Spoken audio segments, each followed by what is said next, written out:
Hey guys, this is Dylan of Vyper Industrial, and today I'm going to show you how to assemble your Robust Steel Max Easy Lift. As you open the box and you start taking out all the parts, make sure you reference your assembly guide to do an inventory to make sure that you have all the parts. As you can see, you're going to want a decent sized work area that's flat and level to start assembly.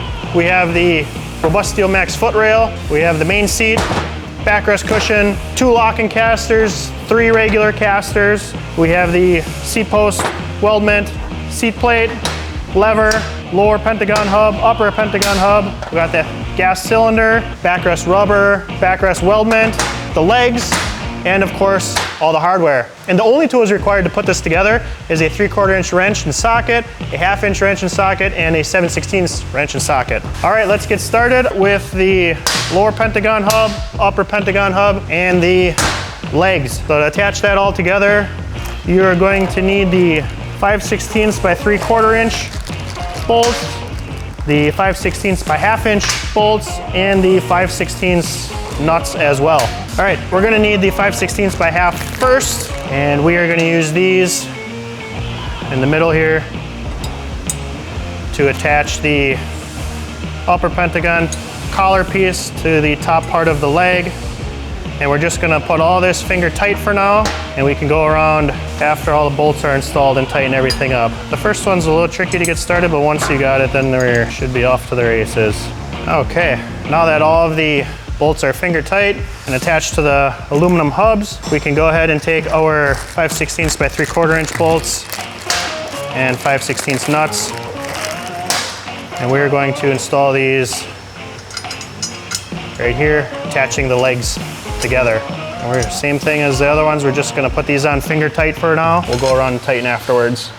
Okay, now that those are all installed finger tight, you will have 5 bolts and 5 nuts left over. That's okay. We need those later on. Next, let's flip this over, and we are going to install the casters. To install the casters, we are going to need the 1/2 inch by 1.5 inch bolts, the 1/2 inch nylock nuts, and if you purchased your chair in 2025 or earlier, you're going to have these separate pack of plastic washers. You will need those as well. If you purchased your chair after 2025, no need to worry about that. I'd also like to note, if you did purchase a tool tray, you're going to want to install that now before we put the casters on. So basically, the tool tray would go first. So let's take the 1/2 inch bolt, simply put it through, and I'll start with a locking caster, and then we will do a spacer and the nylock nut. Just like the other bolts, we're just putting these finger tight for right now. Regarding the locking casters, I like to alternate, so I'll put a regular caster next. We want a locking casters opposite each other. That way, as the chair swivels, you hopefully always have a locking caster by your feet if you need to use it. All right, now that all the casters are loosely installed, we are going to flip it back over, and we're going to go through and tighten everything in the order of assembly. So we will start with the 5/16 by 1/2 inch bolts right here, and to do that, you're going to need the 1/2 inch socket. So we'll go through and tighten all these. You'll notice in the instructions, we do not recommend power tools. We don't want to strip anything out. We're tightening into aluminum, and hand tools will more than suffice. Make sure these are all nice and tight. After these center bolts are tight, we can go ahead and tighten the bolts that are attaching legs together. You will need the same 1/2 inch socket and 1/2 inch wrench as well to go through and tighten these all up. All right, now that all the 5/16 bolts on here are tight, we can go ahead and tighten our caster bolts up. We're gonna flip this over again. And now you're going to need your 3/4 inch socket and your 3/4 inch wrench. Simply open end of the wrench goes on the jam nut and the socket on the bolt head, and go ahead and tighten. We want to make sure that the caster bolts are nice and tight. However, we don't want to go too tight to the point that this doesn't swivel, because you can compress that too much and restrict the swivel.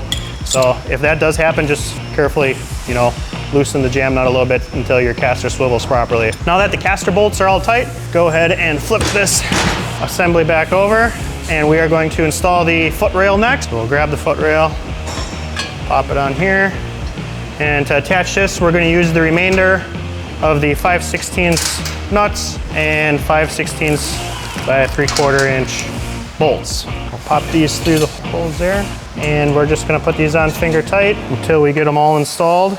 Okay, once those are all finger tight, we can go around with the 1/2-inch socket and wrench and go ahead and tighten these all up. All right, now that those are all tight, your lower assembly should glide like silk. We're gonna put this off to the side for now and grab the main seat. Make sure you have a clean area because we're gonna need to flip it upside down to attach all the plates to the bottom side. We're also gonna need the seat plate, the lever, and the seat post weldment. All right, as you can see, we have a 5-hole circular pattern that matches the pattern on the seat plate. We are going to install it so that this radius edge is towards these 6 holes like that. One important note with the bolts on the seat is we are threading, they're just 1/4 inch, and we're threading into insert that's pressed into the plywood. So we want to make sure that we start all these bolts by hand, and we certainly do not want to use power tools and risk stripping out the inserts in the bottom of the seat. So let's get these all started by hand. We got them finger tight. Then we can take our 3/8 socket and go ahead and tighten these all up. We don't need to go crazy tight. All right, now that the seat plate is installed, we can go ahead and install the seat post weldment. Quick note on this is we do want this opening, this cutout, to be towards these 6 holes. That's just clearance for the adjustable backrest if you purchased it. And then we're going to open our separate baggie of hardware where we have the 5/16 by 3/4 inch bolts, should have 4 of them, and 4 5/16 nuts to install the seat plate. So this can get a little tight in here. You're going to want to put the nut in here first and kind of press it against the part and fish the bolt through and thread it into the nut. Once those are all finger tight, we can go ahead and take our 1/2-inch socket and wrench, and we're going to use the box end of the wrench on the nut and go ahead and tighten these up.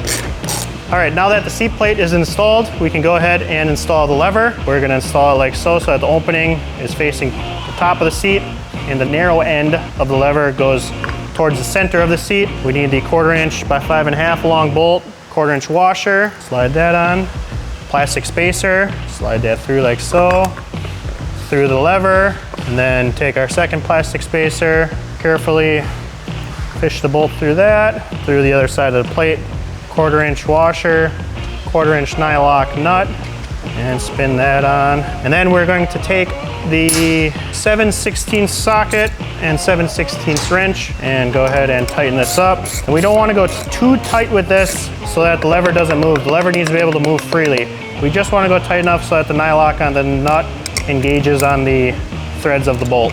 So that's perfect right there. Next, we're going to install the backrest weldment. I'm gonna move it to the edge of the table so that the backrest can hang over the edge. And we're gonna use some of our 1/4 inch screws here. And just like the other bolts in the seat, we wanna get these all started by hand so that we don't risk cross threading. And we do not want to tighten with power tools as we could potentially damage the threaded inserts. All right, now that those are all started by hand, we're going to go ahead and take our 3/8 socket with our ratchet and go ahead and tighten these up.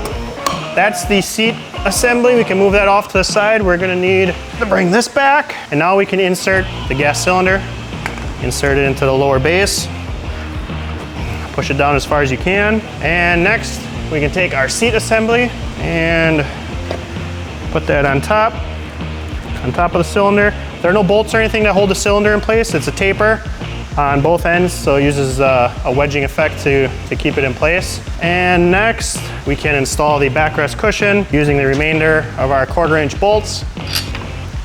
And just like the seat, we don't want to use power tools to tighten these up, but we want to get them started by hand so we don't risk any cross threading.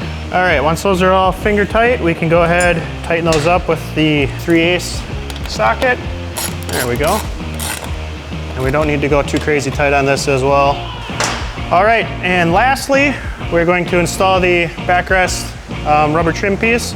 And this is just the edge guard that goes on the spine of the backrest weldment to protect it from damaging any walls or vehicles or anything that chair could potentially run into. So just press that along the spine. And there you have the Robust Steel Max Easy Lift. As you might notice, you might have a couple extra bags of hardware left over. Those are for the quick height and thread rod versions. You can discard of these or add them to your coffee jar of miscellaneous bolts. I hope you guys found this assembly video helpful. If you have any questions regarding the assembly, feel free to drop us a line at 920-301-3822 or shoot us an email at sales@vyperindustrial.com. I hope you guys enjoy your Vyper chair.